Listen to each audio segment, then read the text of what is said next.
بسم اللہ الرحمن الرحیم۔ السلام علیکم ورحمۃ اللہ وبرکاتہ۔ امام مہدی کا ظہور عنقریب ہونے والا ہے۔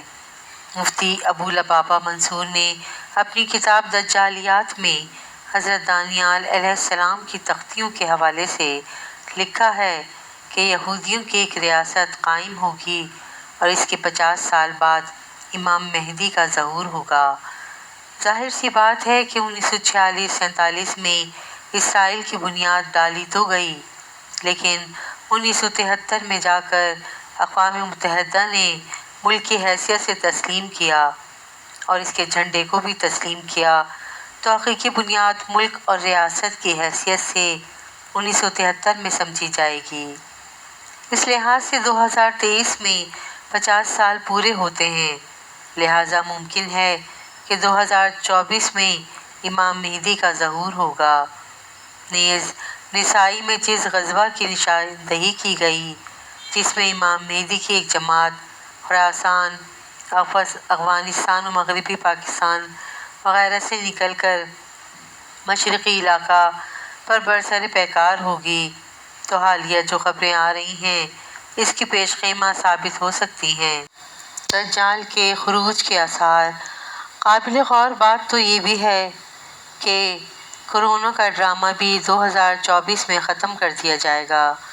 اس پر باقاعدہ 24 نیوز والوں نے ایک لمبی ڈیبیٹ کی ہے اور ملک بھارت میں ہندو راشٹر کا آفیشیل اعلان بھی غالباً اسی سال ہوگا، اور اس سے ایک سال قبل یعنی 2023 میں ترکی پر سے پابندی بھی ہٹا لی جائے گی۔ اس کا واضح مطلب ہے کہ ترکی پر جنگ مسلط کر دی جائے گی، جس کے نتیجے میں قسطنطنیہ کفار کے قبضے میں جا سکتا ہے، اور سعودی بادشاہ کی وفات کی یہ روایت رہی ہے کہ عموماً وہ 90 سال کے آس پاس ہی فوت ہوتے ہیں، اور اس وقت موجودہ بادشاہ شاہ سلمان کی عمر 86 سال ہے۔ ممکن ہے کہ وہ 24-25 تک 90 کے آس پاس ہوں گے، اور خلافت عثمانیہ کے سقوط کے 100 سال بھی 2023 تک پورے ہو رہے ہیں۔ نیز ایک عرب عالم ہیں شیخ سعد المقصد المرانی، انہوں نے 24 کے قریب ہی ظہور مہدی کی بات کی ہے۔ حاصل یہ نکلا کہ ظہور مہدی کے لحاظ سے یہ 2 سال یعنی 2024 اور 2025 کافی اہم ہیں۔ ایک بات بڑی فکر میں ڈالنے والی یہ بھی ہے کہ امت کے مختلف قسم کے گروہ امام مہدی کو تلاش بھی کر رہے ہیں۔ اس عاجز کے پاس یہ بھی خبر آئی ہے کہ مختلف جہادی تنظیموں کے فکر مند لیڈر اس وقت بڑے فکر مند ہیں کہ امام مہدی کی قیادت میں ساری دنیا میں جہاد شروع کیا جائے، اور وہ اس کے لیے ان کی تلاش میں ہیں۔ کافی دن پہلے کسی صاحب نے بتایا تھا کہ پاکستان کے پیر ذوالفقار احمد نقشبندی صاحب نے حرم میں بیٹھ کر قسم کھا کر یہ بات کہی تھی کہ امام مہدی کا ظہور 2025 میں ہوگا، اور وہ ہر سال اسی تلاش میں جاتے ہیں کہ کسی طرح انہیں پہچان سکیں۔ ایک بات اور یاد آئی، بڑے مزے کی بات ہے کہ بندہ مولانا سجاد نعمانی صاحب کا ایک بیان سن رہا تھا، جس میں حضرت نے سورہ کہف کی تفسیر کرتے ہوئے بڑا عجیب نکتہ پیش کیا۔ فرمایا کہ اللہ نے دجال کے فتنوں کو ذکر سورہ کہف میں کیا ہے، اور سورہ کہف 15ویں پارے کے نصف سے شروع ہوتی ہے۔ اس سے معلوم ہوا کہ دجال کا خروج 15ویں صدی کے نصف پر ہوگا۔ آگے فرمایا کہ 16واں پارہ شروع ہوتے ہوتے دجال کا ذکر ختم ہو جاتا ہے، جس سے معلوم ہوا کہ 16ویں صدی سے قبل ہی یہ فتنہ ختم ہو جائے گا۔ مزید یہ بھی فرمایا کہ اللہ تعالیٰ نے دجال کے ذکر سے پہلے بنی اسرائیل کا ذکر کیا ہے، جس سے یہ معلوم ہوتا ہے کہ یہ لوگ اس سے پہلے کافی چرچے میں ہوں گے، یعنی انہیں عروج ملے گا۔ اب ہم حضرت کی ان باتوں پر غور کرتے ہیں تو اس سے بھی یہی اندازہ نکل کے سامنے آتا ہے کہ چونکہ دجال کے 15ویں صدی کے نصف میں آنے کا امکان ہے، اور حضرت مہدی اس سے تقریباً 5-6 سال قبل آئیں گے، 5-6 سال قبل مطلب 45-46 ہجری، جو انگریزی سال کے حساب سے 2024 اور 25 بنتے ہیں۔ امام مہدی کے ظہور کے بعد بہت ممکن ہے کہ 2025 کے بعد امام مہدی کی قیادت میں تیسری عالمی اسلامی جنگ ہو۔ بہرحال آپ جس طرح بھی غور کریں گے یہی 2 سال سامنے آئیں گے۔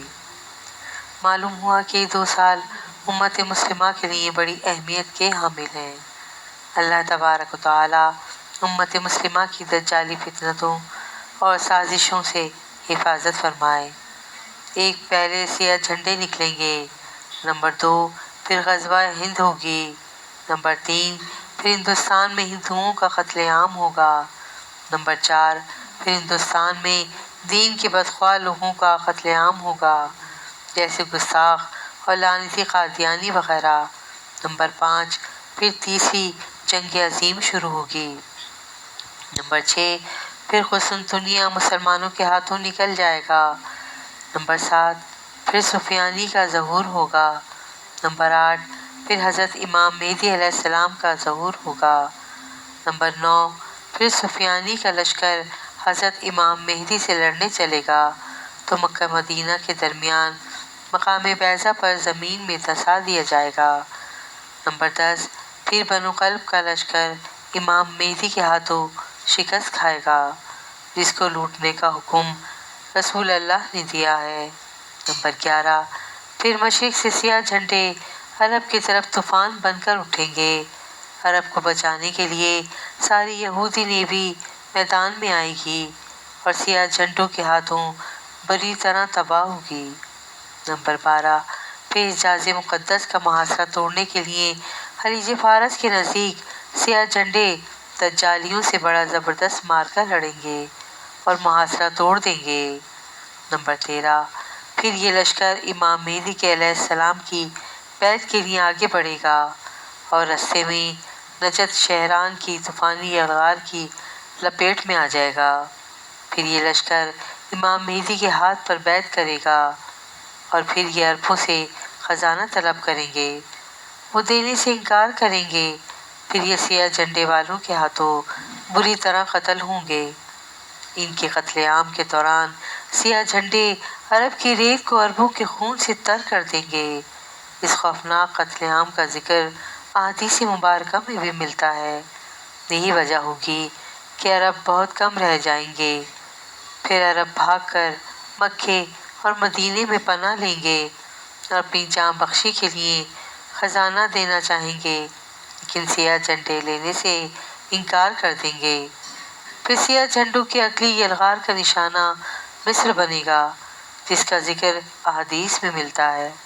پھر ایران کی باری آئے گی، لیکن ایران اطاعت قبول کر کے جان بچائے گا۔ پھر رومی اپنے وہ لوگ جو اسلام قبول کر چکے ہوں گے واپس مانگیں گے۔ نہ دینے پر رومیوں کے 80 جھنڈے سیاہ جھنڈوں سے لڑنے کے لیے نکلیں گے۔ ہر جھنڈے تلے 60,000 رومی ہوں گے۔ ان کی اتنی تعداد دیکھ کر سیاہ جھنڈوں میں سے 1/3 بھاگ جائیں گے، جن کی توبہ اللہ کبھی قبول نہ کرے گا۔ پہلے دن مسلمان ایک جماعت کو لڑنے بھیجیں گے، ساری جماعت شام تک شہید ہو جائے گی۔ پھر چوتھے دن تمام اہل اسلام جو کہ سیاہ جھنڈے والے ہی ہوں گے مل کر رومیوں پر حملہ آور ہوں گے۔ پھر وہ ایسی جنگ کریں گے کہ تاریخ انسانی میں پہلے کسی قوم نے ایسی جنگ نہ کی ہوگی، یا پھر فرمایا کہ وہ ایسی جنگ ہوگی کہ پہلے کبھی نہ لڑی گئی ہوگی۔ پھر اللہ رومیوں پر شکست مسلط کر دے گا۔ پھر مسلمان یعنی سیاہ جھنڈے ان کا قتل عام کریں گے، یہاں تک کہ رومیوں کی لاشوں کے پہلو سے پرندہ اڑے گا۔ وہ مر کر کرے گا لیکن لاشوں کے سمندر کو پار نہ کر سکے گا، اور مر کر گرے گا تو بھی ایک لاش پر۔ اس جنگ کے بعد آدھے سے زیادہ لشکر آرمینیا کی طرف جائے گا۔ سیاہ جھنڈے آرمینیا پر آندھی طوفان اور بلا بن کر نازل ہوں گے، اور آرمینیا کو وہ تباہی دیکھنی پڑے گی جس کے سامنے بابل و نینوا اور بغداد کے قصے بھی ہیچ ہیں۔ اس کا ذکر حدیث مبارکہ میں ملے گا۔ لشکر وہاں سے ہوتا ہوا امام مہدی سے مل کر حسن دنیا کا محاصرہ کر لے گا۔ اللہ سیاہ جھنڈوں کی جہاد کا صلہ یہ دے گا کہ ان کے نعروں سے ہی حسن دنیا فتح ہو جائے گا۔ پھر سیاہ جھنڈوں کا کچھ لشکر یورپ کی طرف نکلے گا، اور جب یہ یورپ کی دہلیز پر پہنچے گا تو پورے یورپ میں کوہرام مچ جائے گا۔ لیکن یہی خبر بھی پہنچ جائے گی کہ دجال نکل آیا ہے۔ پھر یہ لشکر وہاں سے انتہائی تیزی سے واپس آئے گا۔ ان کی رفتار انتہائی تیز ہوگی۔ حدیث مبارکہ کے مطابق یہ بڑا ہی سخت امتحان ہوگا، انتہائی سخت وقت ہوگا۔ جو کوئی تھوڑا آرام کا وقت نکالنے میں کامیاب ہوگا وہی طاقتور تصور کیا جائے گا۔ آتے ہی عرب میں وہ رومی جو دجال سے ملے ہوں گے ان پر 3 جگہوں سے شب خون ماریں گے اور ان میں سے کوئی بھی بچ کر واپس نہ جائے گا۔ پھر مسلمان دیکھیں گے کہ حضرت عیسیٰ تشریف لائیں گے اور دجال انہیں دیکھ کر پانی میں نمک کی طرح پگھلے گا۔ پھر وہ وہاں سے بھاگے گا اور مقام ملت پر حضرت عیسیٰ کے ہاتھوں قتل ہوگا۔ پھر یہودیوں کا سیاہ جھنڈے والے قتل عام کریں گے۔ یہی وقت ہوگا جب مومنین مشرق سے لے کر مغرب تک فتوحات کے جھنڈے لہرا رہے ہوں گے، اور اللہ نے سورۃ بنی اسرائیل میں جو وعدہ فرمایا تھا پورا ہوگا، یعنی کفر و سرکشی کرنے والی کوئی بھی بستی ایسی نہیں جسے ہم روز قیامت سے قبل ہی تباہ و برباد نہ کر دیں۔ پھر حضرت عیسیٰ کو حکم ہوگا کہ کوہ طور پر جا کر قلعہ بند ہو جائیں۔ یاجوج ماجوج نکل کر فتنہ عظیم پھیلائیں گے۔